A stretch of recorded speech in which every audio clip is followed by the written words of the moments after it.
The liberals are back at it again with their 1930s Germany comparisons. 1930s Germany trending all over social media today on X. I've seen it on Threads, Instagram, pretty much everywhere. There's also now articles being made about it, all because someone has went and pulled up the segment of JD Vance's press conference where he mentioned going door to door with ICE agents. You can see right here in this article, disturbing JD Vance ICE door-to-door comments compared to 1930s Germany after horror shooting. Vice President JD Vance has advocated for ramping up ICE deportations with door-to-door operations as tensions over immigration enforcement intensify following the fatal shooting of Renee Nicole Good by an ICE agent in Minneapolis. And I'm also going to briefly cover this whole Renee Nicole Good ICE shooting in just a few minutes here on the video. But what I want to do first is pull up Vice President JD Vance's actual segment of that press conference where he referenced ICE agents going door to door. Let's hear the words from his mouth directly. On duty, or has he been placed on leave, on administrative leave? And what really was the target of the operation on Wednesday?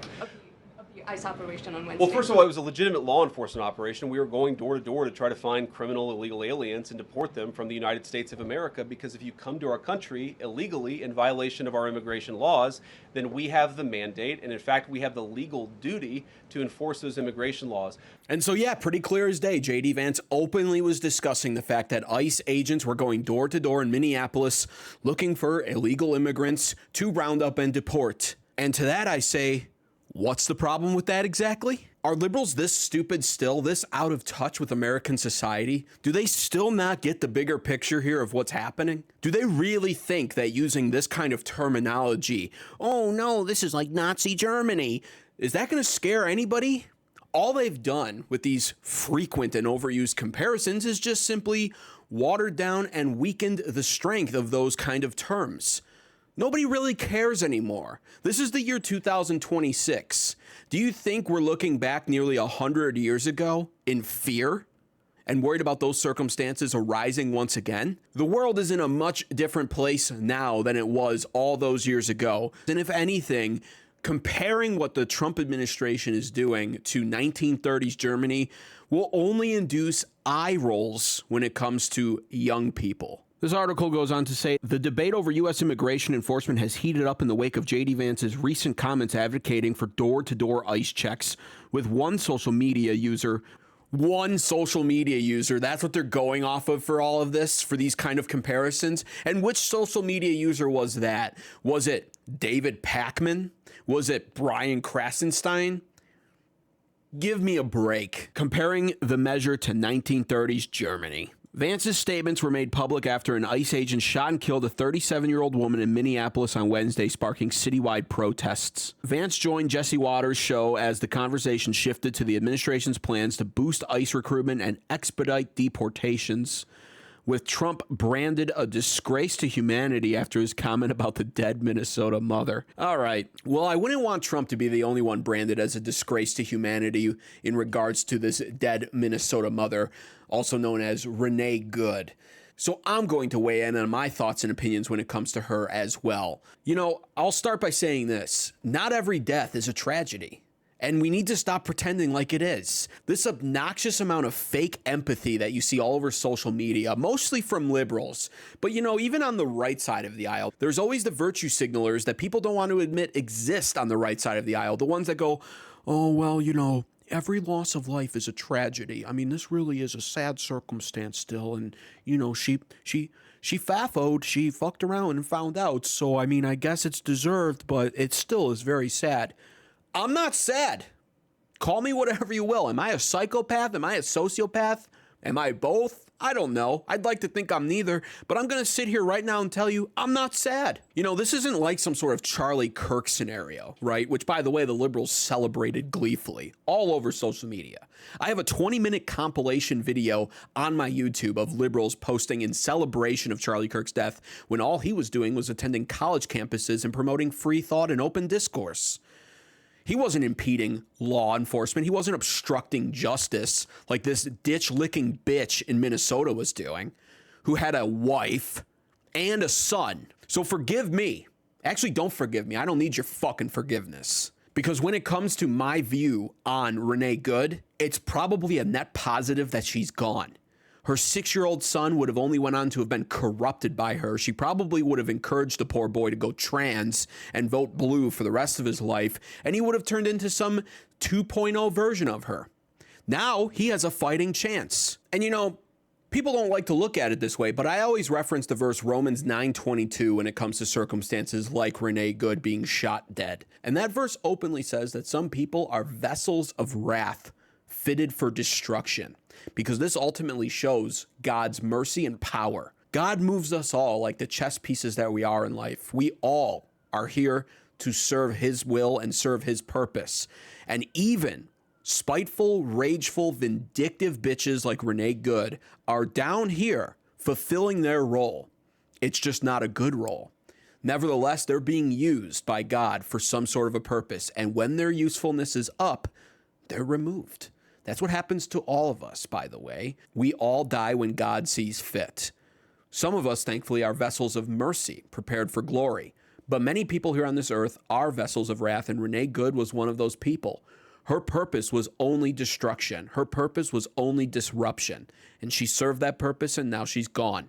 That's why I don't feel too sad. And now we have new footage emerging, body cam footage of exactly what happened. You see, the liberal media, of course, was all over this story. They want this to be the next George Floyd. They want the riots in the streets over it. They want the liberals outraged over it. And they really, ideally, probably want a story like this to carry all the way over to the midterms to try to galvanize their voter base. Now, unfortunately for the liberal media, this is a white woman, and though she was definitely LGBTQ with that ditch-licking wife outside of the car that you can see clear as day, she's still white, and that's really the problem with this and why the liberal media won't be able to galvanize this the same way they did with George Floyd because he was a black man. That's the reality of it. If you're not a minority, the liberals just really don't have too much of a use for you. They can't virtue signal off of you the same way because secretly, Democrats hate white people.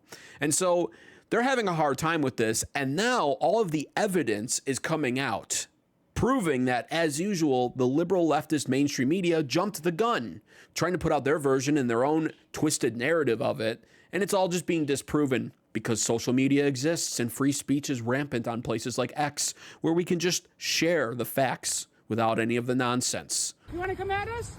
I say go get yourself some lunch, big boy. Go ahead. Out of the car. Get out of the fucking car. Get out of the car. Whoa!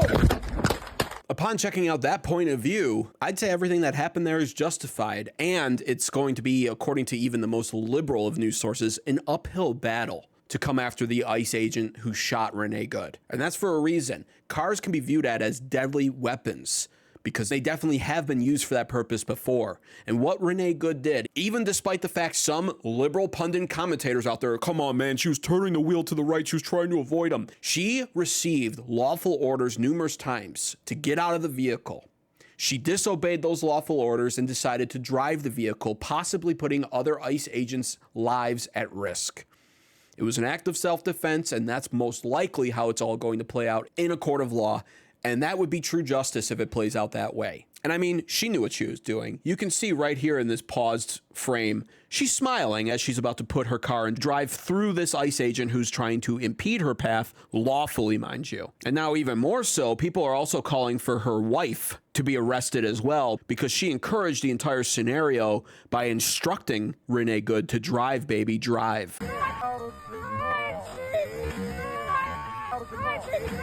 Whoa! In a perfect world with justice being achieved, I would say that she does go to jail for that. She did encourage this entire situation to happen. She encouraged illegal and dangerous behavior from her wife. And so those are overall my thoughts on this entire situation. I didn't even really want to dedicate a whole video to scum like Renee Good because truthfully, she just doesn't deserve it. She doesn't deserve the amount of attention that she's receiving even. Her death is meaningless. Nobody cares about her, nobody will miss her, and nobody will be talking about her within the next year. Some liberals will virtue signal for this for years on end, no doubt, but the vast majority of the population won't care about this going forward, and rightfully so. This woman contributed nothing to society. Nothing at all. It's not like Charlie Kirk's death whatsoever. End of story. back to the main point of this video, JD Vance's comments on ICE agents and the liberals comparing it to 1930s Germany.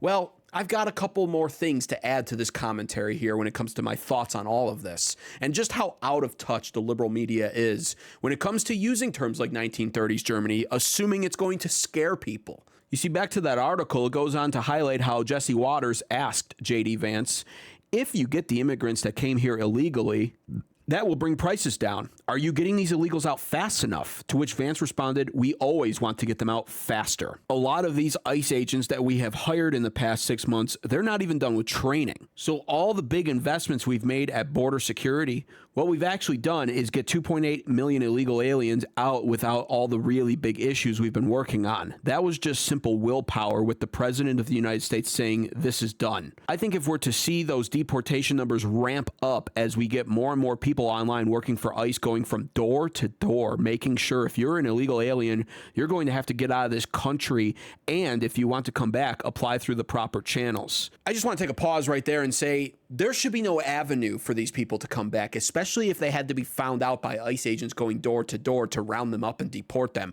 If that has to happen, they should be banned for life from ever re-entering this country. And that's leading me right into the main point of this video. Not only are you not going to scare us with 1930s Germany references, but in many ways, the young people are welcoming the idea of this. I made this post on my X for a reason. You see, this scenario is actually one that you would be possibly surprised to find out many young people secretly want to be reality. The Democrat Party's freaking out over Renee Good's death and over Vice President JD Vance's statements about ICE going door to door to search for illegal immigrants. They're comparing it to 1930s Nazi Germany. And the liberals think by doing this that they're exposing some sort of scary reality to people, but little do they know that many of us are literally eager for a reality like this. And that's because the bottom line is many young people are more in touch with what America really is than many of the old generations ever were. For the longest time now, people have been in denial over the fact that America is an empire. We are a self-limited empire. We, by design, play softball with the rest of the countries around the world, and we do so because we're more humble than people give us credit for when it comes to flexing our might. Up until recently, of course. Now we have Trump taking Russian oil tankers off the coast of Iceland as they're trying to flee Venezuela. We have Venezuelan leaders being abducted from their countries and brought here to stand trial and be served justice. These are empire actions to a degree. Now, mind you, in the olden days, the empires were never this forgiving. We're a modern empire. We're not the empires of old. We're not the Roman empires where we just go conquer all of these countries outright with military force, slay their leaders, and take all their resources. But the point is, we absolutely could do that if we wanted to, and that's what makes us the empire. We're just a benevolent one. America is a hyperpower, as a lot of Gen Zers have told me in the comments on my TikTok video discussing the Monroe Doctrine. We're not just a superpower, we're a hyperpower, and we're a benevolent hyperpower. We do care. And we do try to act with good behavior and with the best of intentions, which is why we don't just destroy these pathetic little countries and their world leaders and take their resources. Now, on a domestic front, we must save this empire. We must save our people, our American people, from the foreign invaders who are allowed to pour into this empire, this nation, during the Biden regime. All by design, by the way. You see, the Democrats at their worst are the most corrupt party that despise the very country that they live in and profit off of. They wanted to see the end of us. And much like the Roman Empire of old, it was destroyed more so from the inside than it ever was from the outside. And that would be America's same fate. The real only way I think we fall as a country, and perhaps this is cliche to say at this point, this is a common statement that's been made now by people pretending to be enlightened, but it is probably true. We get destroyed from the inside. That's the only way it happens. We destroy ourselves. Mankind ultimately is a self-sabotaging mess. And we see that from tales as old as the Garden of Eden, where Adam and Eve were given the perfect circumstances and still managed to self-sabotage and fuck it up. But what the young generations understand and recognize is America is on the verge of falling from the inside, and something must be done about it now. And the sad reality of it is that both parties are so corrupt that there very likely is no opportunity to vote our way out of this mess anymore. The Republicans have complete control over everything right now and still can't get the job done. Though they're doing some good things, I guess, they're really not fulfilling the agenda on behalf of the American people. They're just in a trickling fashion giving us a couple of things we want. They're throwing us the proverbial bone every once in a while when they realize we're getting a little agitated. But again, unlike the old generations, young people see through that. We can't be gaslit anymore because of social media, free speech, and expression. Go figure, our constitutional rights are serving the actual purpose that they were designed for. Promoting free thought, allowing critical thinking, allowing us to be outspoken against our own government when needed. And so I think what young people recognize is that a scenario like this, as goofy as that is unfortunately one that many young people daydream about, because I think the sad reality is, whether we want to admit this or not, soft authoritarian power for a limited time might actually be the most practical route that our country goes. We need a benevolent force to come in. And I mean, what we're asking for is a miracle, to be honest with you, because power corrupts and that seems to be a law. But the most ideal circumstance right now for us would be for some benevolent force to come in and claim soft authoritarian power to clean up America and restore us to glory, before then stepping down and returning us to the true constitutional republic that this empire was supposed to be all along. And if this country is going to have any chance at all of surviving, if this country is going to be spared and saved, even from the inside, we need more circumstances like this to be happening. Fuck you! Hey! Fuck you! You guys are all on video. No, listen. No, take my phone.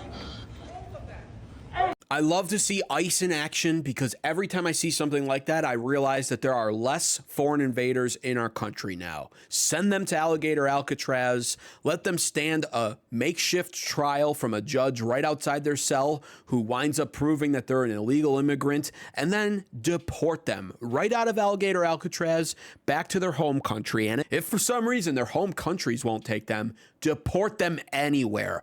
I don't give a flying shit about them. Get them out of here. Get them out of this country. Let them go to any other country and rot for all I care. And you think I'm standing alone on this? You think I'm the only one with these kinds of opinions? Don't kid yourself. There are hundreds of thousands of more men like me out here who want the same thing. I openly encourage people to call ICE on anybody you suspect of being in America illegally. We need to get them all out. And then finally, when it comes to those who are disrupting ICE's efforts, like Renee Good was, a white woman, disrupting the efforts of ICE to remove foreign invaders, well, those people should also be hunted down and arrested. We should be sending people out after the fact using the FBI, state, local law enforcement, if possible, depending on what state it's in. And we should be finding these people who are throwing rocks at the ICE agents, blocking them with cars, chasing them with their vehicles, even trying to kill some of them. We should be finding all of these people, as many of them as possible, and they should all be standing trial. And we should publicize some of those trials so that it's being made clear to the American population that they can't get away with this, because the Liberal Party is a hive mind that encourages this behavior. There's all kinds of fake misinformation Reddit threads that have popped up now informing people, wrongfully so, that ICE agents don't have the power to arrest American citizens. ICE agents are a form of law enforcement. They absolutely do have the power to arrest any American citizen who interferes with their job. Just like what happened here to the absolute bozo who threw a rock at some of the ICE agents. He was chased for 75 feet, tackled to the ground, and arrested.